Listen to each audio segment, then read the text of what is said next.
हमारे पास जो है वो दो कमांड्स हैं जो मैंने आपको दिखानी है। उसके बाद फिर मैं आपके पास ये वो आ रही है, क्या नाम है अपना स्क्रीन? नहीं हाँ, सर, स्क्रीन नहीं आ रही, नहीं सर, कैमरा आ रहा है। कैमरा आ गया। जी सर।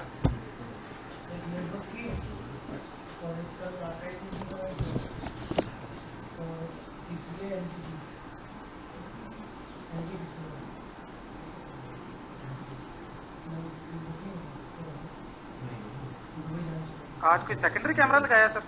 हाँ, वेरी गुड। रोज भी लगता है। नहीं सर, शो नहीं होता। अरे क्या हो गया भाई, अभी शो हो रहा है? हाँ जी, अब आ रहा है, व्हाइट बोर्ड आ रहा है सामने। व्हाइट बोर्ड आ रहा है। असल में व्हाइट बोर्ड के ऊपर भी कुछ चीज़ें बतानी है ना, इसलिए अभी तो खैर जी मैं दो कमांड्स बता के फिर अब आ रहा है व्हाइट बोर्ड। जी जी, आ रहा है, व्हाइट बोर्ड आ रहा है। सही है।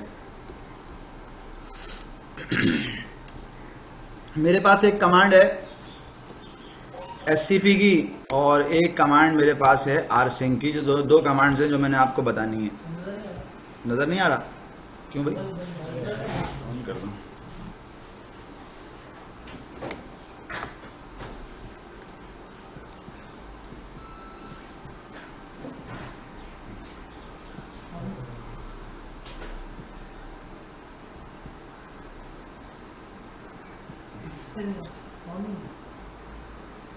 अभी आ जाएगा, अभी आ जाएगा।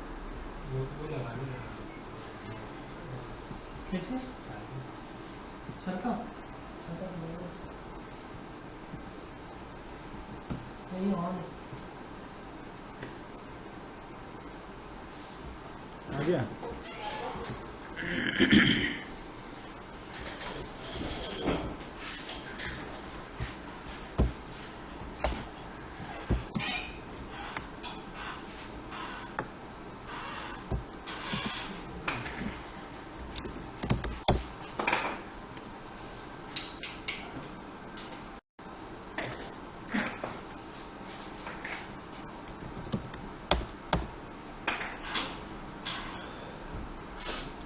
मेरे पास दो मशीन्स हैं।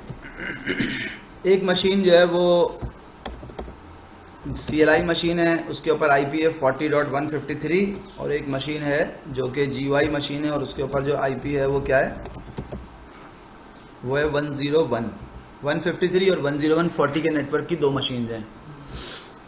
अब देखें, मैं ये चाहता हूँ, यहाँ पे मैंने एक फाइल बना के रखी हुई है myfiles.tar। ये मैंने वही कल जो हम काम कर रहे थे उससे हमने की थी। अब इस फाइल को मुझे ट्रांसफ़र करना है कहाँ पे, इस वाली मशीन पे, CLI मशीन पे। तो इसको मैं किस तरह से कॉपी करूँगा? लिनक्स में दो कमांड्स होती हैं जो हम यूज़ करते हैं इस काम को करने के लिए। जो पहली कमांड है वो SCP की है। आपको लिनक्स में किसी भी एक सिस्टम से फाइल्स दूसरे सिस्टम पे कॉपी करनी है तो आप जो कमांड यूज़ करोगे वो SCP की कमांड है। SCP कौन सी फाइल कॉपी करनी है? मैंने कहा मुझे myfiles.tar कॉपी करनी है। कहाँ करनी है? root@192.168.40.153 के OPT में कॉपी करनी है। मैं ऐसा कर सकता हूं, या कहीं पे भी कॉपी करनी है, रूट पे कॉपी करनी है। ये मैंने उसे कह दिया, इंटर कर दिया। SCP ने मुझे एक ऑप्शन दिया, मैंने उसे Y प्रेस कर दिया। वालेकुम अस्सलाम। उसने मुझे ऑप्शन दिया, मैंने Y प्रेस कर दिया, यस। ये पहली कमांड है जो मैंने ली अभी, SCP सिक्योर कॉपी। एक सिंपल कमांड होती है CP की और एक होती है SCP की। CP की कमांड जो है वो सिंपल कॉपी करती है एक ही सिस्टम में, एक फोल्डर से दूसरे फोल्डर में या एक ही फोल्डर में। लेकिन SCP जो है वो कॉपी करती है सिक्योर कॉपी, ये एक सिस्टम से दूसरे सिस्टम में कॉपी करती है। क्या कॉपी करना है? मैंने कहा ये फाइल है मेरी myfiles.tar के नाम से, इसको कॉपी करना है। कहाँ कॉपी करना है? root@192.168.40.153 और रूट का होम फोल्डर दे दिया, यहां कॉपी करना है। अगर किसी और यूजर के होम फोल्डर में करनी होगी तो वो यहां पे यूजर का नाम लिखूंगा और उसका होम फोल्डर दे दूंगा।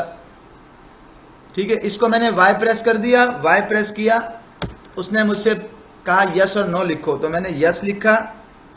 फिर उसने मुझसे पासवर्ड प्रॉम्प्ट किया तो मैंने पासवर्ड दे दिया, क्या रेड हैट उसका पासवर्ड है मेरा ख्याल है, तो मैंने रेड हैट पासवर्ड दे दिया। जब मैंने पासवर्ड दिया तो उसने मुझे बता दिया कि मैंने 100 MB की फाइल 10 MB की फाइल ट्रांसफर कर दी है 30.3 MB पर सेकंड के हिसाब से, ये मैंने कॉपी कर दी है। ये उसका रिजल्ट आ गया यहाँ पे, myfiles.tar जो है यहाँ से कॉपी हो गई है। किस सिस्टम में गई है? जिस सिस्टम में क्या है 192.168.40.153, वो मशीन मेरे पास ये CLI वाली है। अगर मैं इस मशीन में जाऊंगा और ls-l करूंगा तो आप देखेंगे कि यहाँ पे वो myfiles.tar रखी हुई होगी। ठीक है, ये सिंपल सी कमांड थी SCP की। इस कमांड में एक ऑप्शन है जो कि मजीद आपको बताने वाला है, वो क्या है? वो ये cd डॉट डॉट करके बाहर आ गया। मैं चाहता हूं कि SCP हो जाए पूरा फोल्डर, तो मैं SCP में -r लगाऊंगा, रिकर्सिव पूरा फोल्डर कॉपी हो, पूरा फोल्डर कॉपी हो OPT वाला। और कहां पे कॉपी हो? देखें, पहले जो मैंने कमांड लिखी थी वो ये थी जिसमें मैंने एक फाइल कॉपी की थी। अब मैं कह रहा हूं पूरा फोल्डर, और फोल्डर के अंदर की चीजें भी कॉपी हो जाएं। तो उसके लिए आपको फोल्डर का नाम देना है और साथ में -r लगा देना है। r का मतलब है रिकर्सिव, रिकर्सिव। और कहां करना है कॉपी? मैंने उसको बता दिया, रूट में कर दो, या जहां आप चाहते हैं कॉपी करवाना वहां पे आप कॉपी करवा सकते हैं, वो पाथ आपकी मर्जी, आप बता दें। अब मैंने ये कमांड लिखी SCP -r, एंटर कर दिया। उसने मुझसे पासवर्ड प्रॉम्प्ट किया, मैंने पासवर्ड डाल दिया। अब वो एक एक उसमें जो कुछ भी पड़ा हुआ होगा वो मुझे कॉपी करके दिखाएगा, तो उसने भेज दिया। अब देखें, मैं ये देख रहा हूं कि मेरे पास सिर्फ 2 फाइलें कॉपी हुई हैं। यहां पे OPT में क्या क्या रखा हुआ है ये आप देखिएगा। OPT में यहां पे 2 फाइलें हैं और बाकी सारी डायरेक्टरीज हैं। मैंने स्मॉल r लगाया था, लेकिन स्मॉल r लगाने से रिकर्सिव नहीं हुआ, सिर्फ 2 फाइलें जो है वो कॉपी हो गई। बाहर जो नजर आ रहा है वो डायरेक्टरीज उसने कॉपी की हैं या नहीं की, मुझे यहां पे नजर नहीं आ रहा। इसी सेम कमांड को मैंने कैपिटल R के साथ लिख दिया, कैपिटल R। अब देखते हैं रिजल्ट क्या आता है। उसने कहा भाई कैपिटल R नाम की कोई चीज मेरे पास नहीं है। कैपिटल R नजर आ रहा है कहीं पे? प्लस C लगा दो, P लगा दो, S लगा दो, मेरे पास कैपिटल R का कोई ऑप्शन नहीं है। तो एक ऑप्शन जो मेरे पास आया मेरे जहन में वो ये हो सकता है कि मैं स्मॉल r ही लगाऊं, लेकिन यहां पर जाके स्टेरिक कर दूं। स्टेरिक का मतलब है सब चीजें कॉपी कर दो। अब देखते हैं क्या होता है। पासवर्ड प्रॉम्प्ट किया उसने, मैंने पासवर्ड डाला, इंटर। वही 2 चीजें, 2 फाइलें कॉपी कर दी उसने। अब जो 2 फाइलें उसने कॉपी की हैं, क्या इस मशीन के ऊपर वो 2 फाइलें आ गई या क्या क्या कुछ आया है? मैंने ls-l किया तो आप देख लो। वो इसलिए उसने कुछ नहीं बताया कि वो एम्प्टी फोल्डर थे, वो सारे के सारे फोल्डर उसने -r से पहले ही कॉपी कर दिए थे। ठीक है, अब आप देखिएगा जरा। मैं एक दफा और गया इस कमांड में, एक और चीज मैं आपको दिखा के फिर अपनी बात आगे बढ़ाऊंगा, अगले उस पर जाऊंगा। मैंने mkdir/opt में गया और वहां पे टेस्टिंग के नाम का एक फोल्डर बनाया और टच करके उस opt के अंदर, टेस्टिंग के अंदर एक फाइल बनाई, फाइल 1.txt। अब अगर मैं कहता हूं SCP -r को OPT स्टैटिक अगर मैं कह दूं तो इसका क्या मतलब है कि मैं कहना चाह रहा हूं OPT के अंदर जो टेस्टिंग है वो भी जाए और टेस्टिंग के अंदर जो फाइल 1 है वो भी जाए। तो मैंने एंटर दोबारा किया, उसने मुझसे पासवर्ड प्रॉम्प्ट किया, मैंने पासवर्ड डाल दिया। अब आप देखें किस तरह जा रही है। वो सब कुछ कॉपी कर रहा होता है, लेकिन जो फोल्डर होता है ना, फोल्डर, उस फोल्डर को यहां नहीं दिखाता है, नहीं बताता कि मैं फोल्डर कॉपी कर रहा हूं। फोल्डर का नहीं बता रहा। मैंने इसी कमांड में एक और चीज की, R के साथ V लगा दिया। V का मतलब होता है शायद डिटेल में दिखाओ। अब देखते हैं कि अब कोई फोल्डर बता रहा है।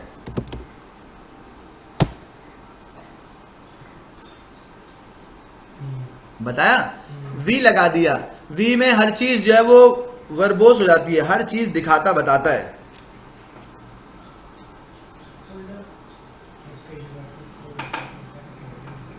बताए ना फोल्डर, फाइलें भी बताई और फोल्डर भी बता दिए।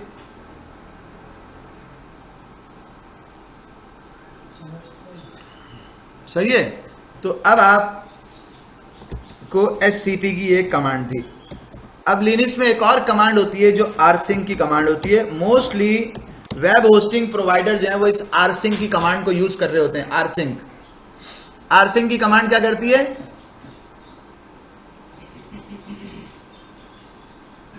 अच्छा, rsync की कमांड पे जाने से पहले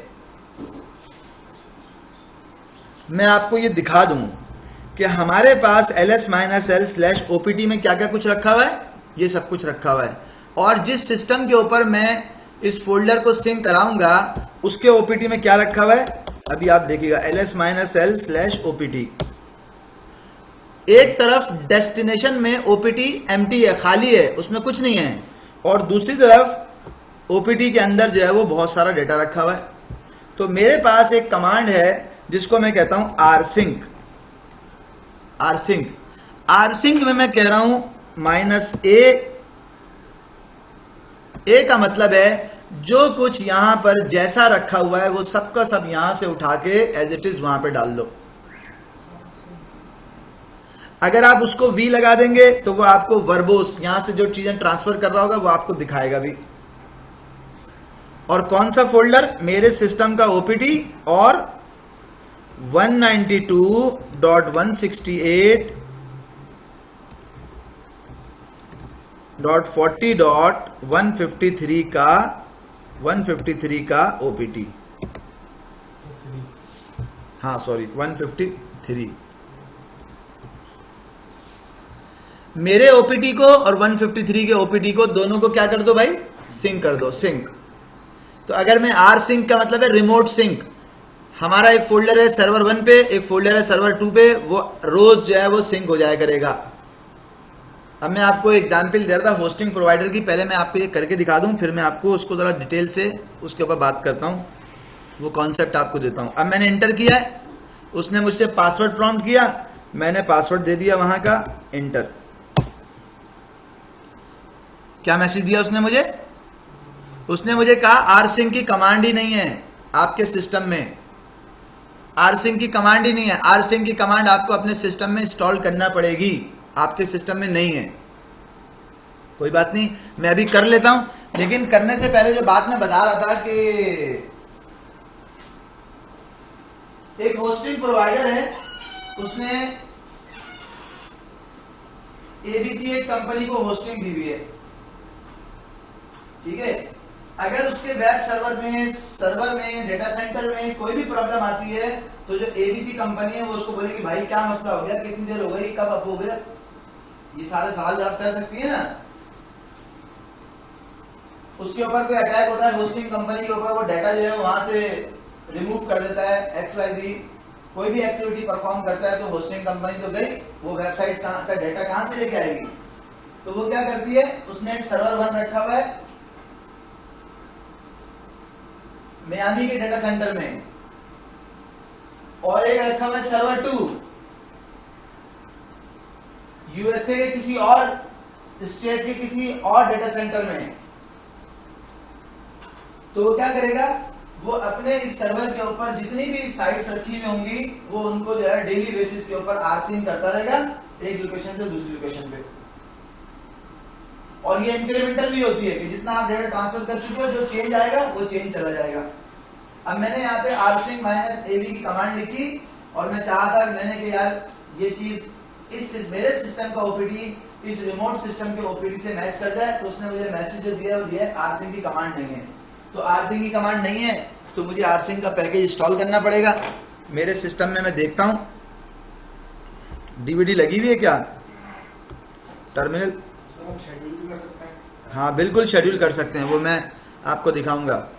मैंने स्क्रीन को क्लियर किया और कहा df-st, cd लगी हुई है, कहाँ लगी हुई है, रन में, मीडिया में, रूट में, rhel के नाम से, फिर इसमें पैकेजेस के नाम का एक फोल्डर होगा, उसमें ये इसके बाद वाला चैप्टर हमारा पैकेज इंस्टॉलेशन का ही है, लेकिन मैं इसमें आ गया और मैंने कहा rpm-ivh rsync का पैकेज जो है वो इंस्टॉल कर दो। जब ये rsync का पैकेज मेरे सिस्टम में इंस्टॉल हो जाएगा तो मेरे पास rsync की कमांड आ जाएगी। अब देखो rsync की कमांड उसने कहा तो पहले से इंस्टॉल्ड है तुम्हारे सिस्टम में, तो मैंने कहा भाई मेरे सिस्टम में क्या rsync की कमांड नहीं है? उसने कहा है, कमांड तो है rsync की। तो जब मैं rsync की कमांड यहां चला रहा हूं तो फिर क्यों मैसेज दे रहा है ऐसा मैसेज क्यों दे रहा है? अब मैंने v हटा दिया, अब चलाता हूं, शायद v की वजह से मसला आ रहा हो। पासवर्ड प्रॉम्प्ट कर रहा है, जब मैंने पासवर्ड डाला तो फिर मुझे उसने जो मैसेज दिया वो क्या दिया भाई?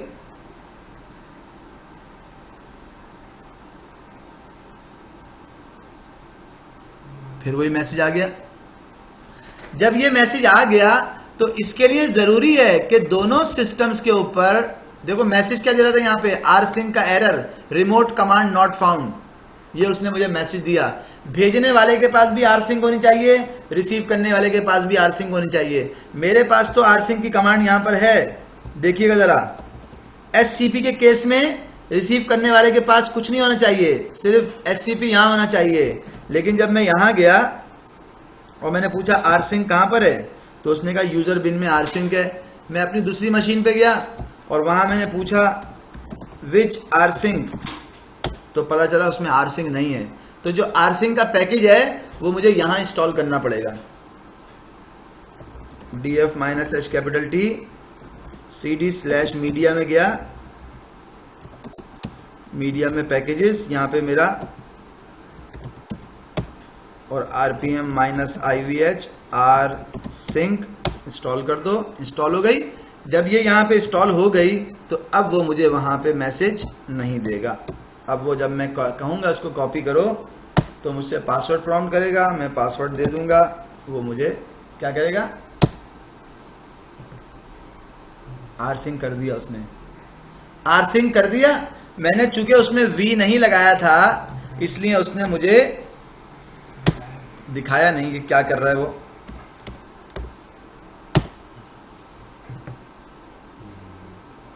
सेंडिंग, खुद ही बोला उसने, सेंडिंग इंक्रीमेंटल फाइल लिस्ट। बोला मैं इंक्रीमेंटल भेज रहा था तो इंक्रीमेंटल में कुछ था ही नहीं, जो पहले तो सिंक हो चुका है। अब देखें, जो इस मशीन के अंदर ls-l/opt जो कुछ यहां रखा हुआ है वही सब कुछ आपके पास इस वाली मशीन के अंदर भी ls-l अगर आप opt करेंगे तो आपको नजर आएगा। जो फाइल यहां पे चेंज आ जाएगा, जिस फाइल में, फॉर एग्जाम्पल मैंने यहां पर एक opt के अंदर एक नई फाइल बना दी, किस नाम से, एक डायरेक्टरी बना दी /opt टेस्ट, और फिर उसमें एक फाइल बनाई टच opt testing.txt बना दी। अब जब मैं ls-l करूंगा /opt तो वो नई टेस्ट की फाइल, टेस्ट की डायरेक्टरी इसमें आ गई है। rsync करूंगा तो क्या होगा भाई? rsync इंटर, पासवर्ड प्रॉम्प्ट किया उसने, मैंने इंटर कर दिया। अभी आप देख लें ये टेस्टिंग और ये इसके अंदर नहीं है बराबर वाली मशीन पे। अगर आपको नजर आ रहा हो, टेस्ट के नाम की कोई डायरेक्टरी आपको नजर नहीं आ रही होगी। मैं यहाँ चला गया और मैंने यहाँ जाके इसको कमांड को, पासवर्ड को एंटर किया। कौन कौन सी उसने ट्रांसफर कर दी भाई?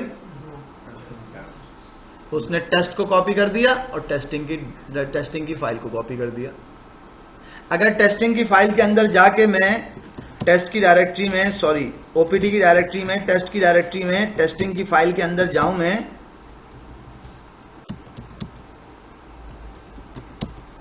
और उसके अंदर कोई फाइल बनी हुई है, अच्छा मैंने टेस्ट की डायरेक्टरी के नाम बनाई नहीं दी। अब देखें, मैं ओपीटी में गया और टेस्टिंग के नाम से जो फाइल है उसमें गया और वहां जाके मैंने एक वर्ड लिख दिया। वर्ड क्या लिखा? This is my incremental data, ऐसे लिख दिया, WQ से सेव कर दिया। अब फाइल के अंदर चेंज किया, फाइल का नाम चेंज नहीं किया, फाइल के अंदर कोई चेंज, नई फाइल नहीं बनाई, बल्कि फाइल के अंदर मॉडिफिकेशन की है। ओपीटी में गया, REDHAT रेडिट में गया, इंटर कर दिया, वो उस फाइल को ट्रांसफर कर देगा क्योंकि उसके अंदर आपने चेंज किया है। ये क्या देखता है? मॉडिफाई। मेरे लास्ट जब मैंने rsync किया था तो उसके बाद क्या क्या, कौन कौन सी फाइलें मॉडिफाई हुई हैं, कौन कौन सी डायरेक्टरीज नई बनी हैं, किसमें क्या चेंज आया है, वो उठाएगा और ट्रांसफर कर देगा दूसरी मशीन पे। rsync। उसके यूजर नहीं देना पड़ता, रूट से ही जाता है। अच्छा, हाँ, बाय डिफॉल्ट तो ये ऐसे ही जाता है। अगर आप यूजर देना चाहते हैं, तो आपके पास ये ऑप्शन मौजूद है कि आप यहाँ पे ये दे सकते हैं इस तरह से। अगर आप ऐसे देंगे तब भी रूट का पासवर्ड मांगेगा, ऐसे नहीं देंगे तब भी रूट का पासवर्ड मांगेगा। मैंने दोबारा एंटर किया, उसने मुझसे रूट का पासवर्ड मांगा, मैंने डाल दिया, उसने वो चीज़ जो ट्रांसफर करनी थी वो कर दी। जो नहीं ट्रांसफर कर सका वो बता दी कि नहीं कर सका, मतलब कुछ है ही नहीं तो क्या ट्रांसफर करेगा। नहीं, अगर मैं यहाँ पे कोई यूजर लिखता हूँ ABC, हाँ, तो पूरी रूट का पासवर्ड मुझे नहीं, अगर आप वहां पे ऐसा करते हैं, मिसाल के तौर पे इनका जो सवाल है वो ये है कि अगर मैं वहां पे एक यूजर क्रिएट कर दूं तैयब के नाम से, और मैं तैयब के यूजर के अंदर, तैयब के फोल्डर के अंदर जाके कुछ डालना चाहता हूं, तो मैं यहाँ बताऊंगा होम में तैयब, लेकिन ये यूजर वहाँ होना चाहिए। वहां होना चाहिए बिल्कुल। अब मैंने यहाँ पे इंटर कर दिया, उसने मुझसे किसका पासवर्ड मांगा, सही से। पहले किसका मांग रहा था, पहले रूट का मांग रहा था। जब ये डाल रहा था, रूट का नाम डाला तब भी रूट का मांग रहा था, जब रूट का नाम नहीं डाला तब भी रूट का पासवर्ड मांग रहा था डिफॉल्ट, और जब मैंने तैयब का नाम डाला तो किसका पासवर्ड मांग रहा है, तैयब का। अगर मैं पासवर्ड डाल दूं यहाँ पे 1 2 3 तो, और यूजर बना हुआ होगा तो सारा डाटा यहाँ से वहां ट्रांसफर कर देगा। अब वहां पे कोई यूजर नहीं है तो इसलिए नहीं कर रहा।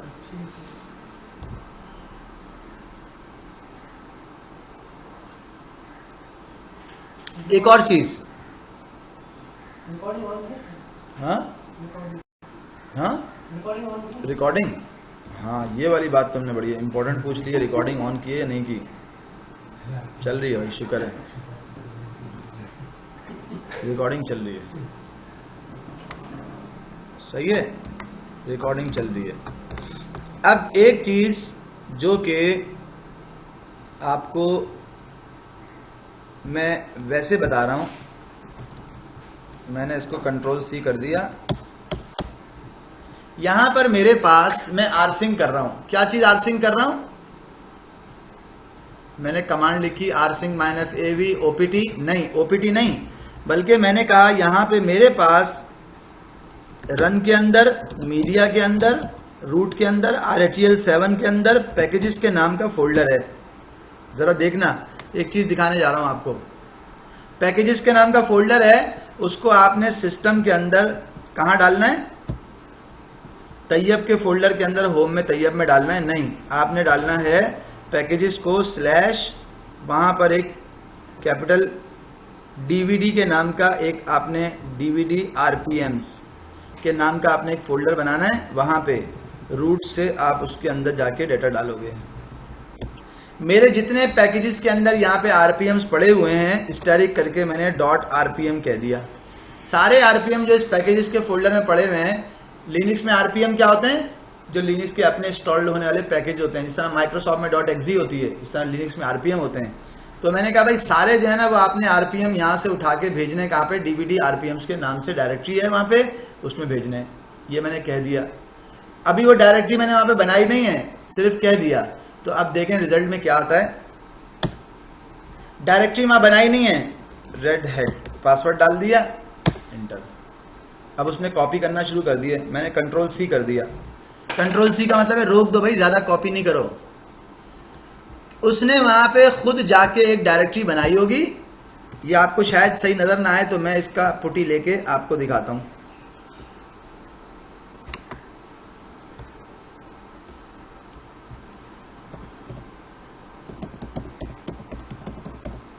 वन 153 422 कलर जो है वो इसका वाइट कर देते हैं, अपीयरेंस इसकी थोड़ी सी चेंज करते हैं, बोल्ड करते हैं, 14 करते हैं, ओके। यूजर का नाम पूछेगा, रूट डाल दिया, रेड डाल दिया। अब जरा देखो ls-l/ क्या नाम था रखा था हमने, DVD RPMs, ये हमने कहा था उसको कि यहाँ डालना है, उसने कर दिया। और यहाँ जाके देखेंगे तो बहुत सारे पैकेजेस यहाँ पर आ जाएंगे, खुद से आ रहे हैं। मैं यहाँ पे दोबारा गया और मैंने कहा RM-RF या RM-F DVD RPM में जितने भी स्टैटिक .rpm है सबको रिमूव कर दो यहाँ से। अब DVD RPM की डायरेक्टरी खाली हो जाएगी। मैं दोबारा गया और दोबारा जाके मैंने अपने सिस्टम पे क्या कहा, देखिएगा, अपने सिस्टम पे जाके दोबारा मैंने कहा यही काम करना है आपको, सारे आरपीएम वहां पे ट्रांसफर करने हैं, लेकिन dash dash PARTIAL partial, partial ये क्या काम करेगा पार्शल? जैसे आपने देखा होगा ना कि एक आपके पास एक टूल होता है ना जिससे आपको क्या कहते हैं आप उसको, ADM, डाउनलोड मैनेजर को ADM होता है, एक मशहूर डाउनलोड मैनेजर, IDM पे मैंने डाउनलोड लगाया और डाउनलोड लगा के मैं चला गया, दोस्त आया था चाय पीने चला गया, डाउनलोड लगा हुआ IDM पे। अब मेरी लाइट चली गई, जब लाइट जाएगी तो जा रहा है इंटरनेट डिस्कनेक्ट हो जाएगा ना, फिर क्या होगा, इंटरनेट डिस्कनेक्ट हो गया। जब इंटरनेट डिस्कनेक्ट हो गया, मेरा लैपटॉप तो चल रहा था क्योंकि वो तो बगैर इंटरनेट के, बगैर पावर के भी चल सकता है ना, लेकिन मेरा जो राउटर था वो बंद हो गया, क्योंकि राउटर तो बगैर पावर के नहीं चलता ना भाई, राउटर बंद हो गया। अब जितनी देर में जनरेटर चला या जितनी देर में लाइट आई उस वक्त तक वो बन रहा। जब जैसे ही लाइट आई, आधे घंटे के बाद लाइट आई तो क्या हुआ, उसने दोबारा से वहीं से डाउनलोडिंग शुरू कर दी। IDM में ये फीचर होता है ना, ये नहीं होता। अगर आप आरसिंग कर रहे हैं और आप एक बड़ी फाइल है, बड़ा ज्यादा डाटा है जो आप आरसिंग कर रहे हैं, जिस तरह मेरे पास ये आरपीएम है तकरीबन 3000, ये 3000 आरपीएम में ट्रांसफर कर रहा हूं, अभी मेरा लिंक बीच में डाउन हो जाएगा, इंटरनेट को मैं ये नेटवर्क को डिस्कनेक्ट कर दूंगा, तो क्या होगा, जैसे ही नेटवर्क दोबारा कनेक्ट होगा आरसिंग अपना काम पूरा कर लेगा। अब मैंने जनाब ये एक पार्शल लगा दिया है, एंटर कर दिया, उसने मुझसे पासवर्ड पूछा, मैंने पासवर्ड की एंट्री कर दी, रेडेट। अब उसने अपना काम शुरू कर दिया। अब मैंने क्या किया, देखें आप मैं क्या कर रहा हूं, ये तो अपना काम कर रहा है, मैं यहां गया और मैंने कहा यार मेरा डिस्कनेक्ट कर दो, क्या, मेरे नेटवर्क डिस्कनेक्ट कर दो। अब जब नेटवर्क डिस्कनेक्ट करा दिया तो भाई अब क्या होगा, ये रुक गया, ये कमांड यहीं रुक गई। अगर मैं पार्शल नहीं लगाता तो ये कमांड यहीं रुक जाती। मैंने उसमें पार्शल का ऑप्शन लगा रखा है, तो पार्शल का ऑप्शन लगा रखा है तो नेटवर्क डिस्कनेक्ट हुआ। अब मैं दोबारा गया और मैंने कहा कनेक्ट कर दो,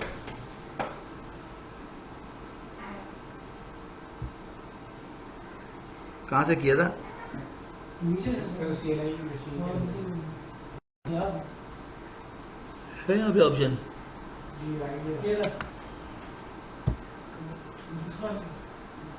एक ही काफी है, कनेक्ट कर दिया तो ये तो यहीं रुका हुआ भाई, कर दिया ना सारे, दूसरा नहीं किया, दूसरे से दूसरा करना जरूरी है क्या, हो गया भाई। ये कहां पे रुका हुआ है, एटलस के ऊपर, शुरू हो गया, दोबारा शुरू हो गया। उसका एक टाइम था, जब वो डिस्कनेक्ट हो गया तो उसने उसको रोक दिया, फिर उसका एक टाइम था, वो उस टाइम के बाद 5 सेकंड बाद, 50 सेकंड बाद, 20 सेकंड बाद वो उसको ट्राई करता था कि यार कनेक्शन अवेलेबल हो गया या नहीं हुआ। मैंने अब उसका नेटवर्क बंद कर दिया जो डेस्टिनेशन था, भाई डेस्टिनेशन का भी तो बंद कर सकता हूं ना, मैंने उसका बंद कर दिया, अपना नहीं किया, सोर्स का नहीं किया, पहले सोर्स का किया था, अब ये फायरफॉक्स के ऊपर आगे रुक गया। सजी लैपटॉप की पावर ऑन कर दें, वो बैटरी बंद है, ये लगाओ नीचे,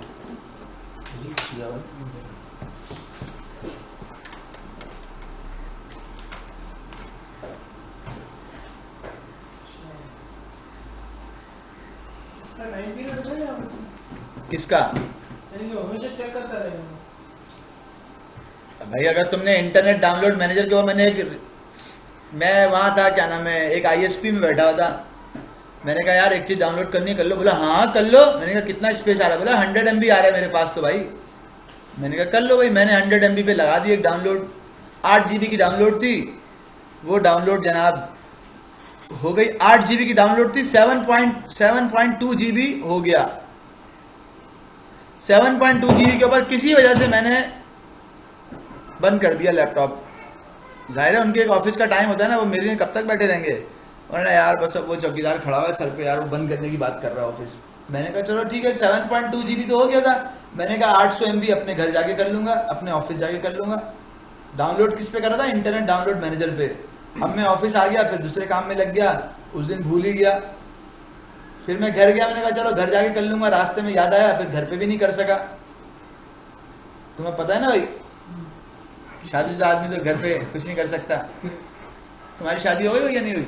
नहीं सर। अबे यार, सारे बगैर शादी के हैं भाई। वो पीछे देखो, उसकी शादी हो गई है भाई, इसकी। खैर, फिर मैं घर गया, भूल गया, मैं नहीं कर सका। 2 दिन के बाद मुझे ख्याल आया, यार वो जो 8 GB की मैं डाउनलोड कर रहा था वो तो डाउनलोड कर लूं। तो मैंने दोबारा लगा दी, वो पॉज हुई हुई थी, मैंने उसको रिज्यूम कर दिया, दोबारा शुरू हो गई। होता है सही? मैं गलत कह रहा हूं? 2 दिन बाद हो जाएगा या 4 दिन बाद हो जाएगा? वो पॉज कंडीशन में होगा। हाँ, तो हो जाएगा। सोच के बताओ। हो जाता है। बहुत ज्यादा 2-3 दिन लगा दिया। ये पार्शल मैंने लगाया, तो पार्शल लगाने का एडवांटेज जो है मुझे क्या मिल रहा है? उसका एडवांटेज मुझे ये मिल रहा है कि अगर आप किसी भी मशीन का नेटवर्क इंटरफेस कार्ड डाउन हो जाता है तो आप उसको दोबारा कनेक्ट कर देते हैं, तो आपकी दोबारा से शुरू हो जाएगी। अभी देखो मैंने ऑन कर दिया, अब चंद सेकंड बाद दोबारा शुरू हो जाएगा। हाँ, अगर मैं Ctrl+C कर दूं तो इसका मतलब है कि यूजर ने इसको जो है वो क्या किया, उससे फोर्सफुली किल कर दिया, कैंसिल कर दिया। तो जी तक की सारा डेटा वहां पे कॉपी हो चुका होगा। कहां पे? कौन सी डायरेक्टरी में? DVD RPM के नाम की डायरेक्टरी में। चेक कर लेते हैं, DVD RPM के नाम की डायरेक्टरी आ रही है कोई यहाँ पे? बिल्कुल आ रही है। और उसमें कहां तक की चीजें हो गई हैं? बता रहा है S तक की चीजें हो गई हैं। कितनी फाइलें आ गई भाई इसमें? LS, सॉरी नहीं, हाँ S तक की तो हो गई। कितनी आ गई भाई इसमें? WC-L 966 पैकेजेस ट्रांसफर हो चुके हैं। अब अगर मैं यही कमांड दोबारा लिखूंगा तो ये कहां से शुरू होगी? ये तो पार्शल अगर लगा हुआ हो तब भी और नहीं लगा हुआ तब भी, ये शुरू कहां से होगी? आपको पता है इंक्रीमेंटल शुरू होगी। जो कॉपी हो चुका है वो कॉपी नहीं करेगी, बल्कि कॉपी कहां से शुरू हुई है? G से, GIMP से, A से शुरू नहीं हुई। Ctrl+C। तो rsync की कमांड जो है वो इंक्रीमेंटल जो है वो रेप्लिकेशन करती है, और इसको आप शेड्यूल कर सकते हैं। अगर आप इसको शेड्यूल करना चाहते हैं तो शेड्यूल करने के लिए आपको क्या करना पड़ेगा? 2 ऑप्शन है शेड्यूल करने के। एक ऑप्शन तो ये है कि मैं जब rsync की कमांड चलाता हूं तो वो मुझसे मांगता है पासवर्ड मांगता है, ठीक है ना, पासवर्ड। तो अब मैं क्या करूं भाई? ये तो मुझे उसके लिए तो अनअटेंडेड बैठना पड़ेगा, पासवर्ड जब तक नहीं डालूंगा उस वक्त तक शुरू नहीं होगा। तो हम ऐसे सिस्टम के दरमियान क्या करते हैं? SSH की जनरेट कर देते हैं। SSH की जनरेट कर दी, ओवरराइड यस, ये SSH की जनरेट कर दी मैंने, और इस की को मैंने कॉपी कर दिया। कहां पे भाई? कहां कॉपी कर दिया? उस मशीन का IP क्या है? 192.168.40.153। उसको मैंने कहा इस पे कॉपी कर दो। उसने बोला कॉपी कर दूं, मैंने कहा यस, रूट का पासवर्ड दे दिया। अब मुझे कभी भी rsync करते हुए या SCP करते हुए मुझे कभी भी पासवर्ड वो प्रॉम्प्ट नहीं करेगा। अब वो की बेस्ड ऑथेंटिकेशन करेगा। एंटर करते हैं, देखते हैं क्या हो रहा है। बस काम शुरू हो गया। सेम इस तरह से अगर मैं SCP इस्तेमाल करूंगा तो SCP भी वही काम करेगा बगैर पासवर्ड प्रॉम्प्ट किए। ये मैंने कहा SCP-RV OPT के अंदर जो कुछ भी है वो रूट में डाल दो। उसने कहा अभी डाल देते हैं, डाल दिया उसने, पासवर्ड प्रॉम्प्ट नहीं करेगा। ठीक है, अब आप आ जाएं, इसकी लैब करें। मैंने इसको यहां से पॉज कर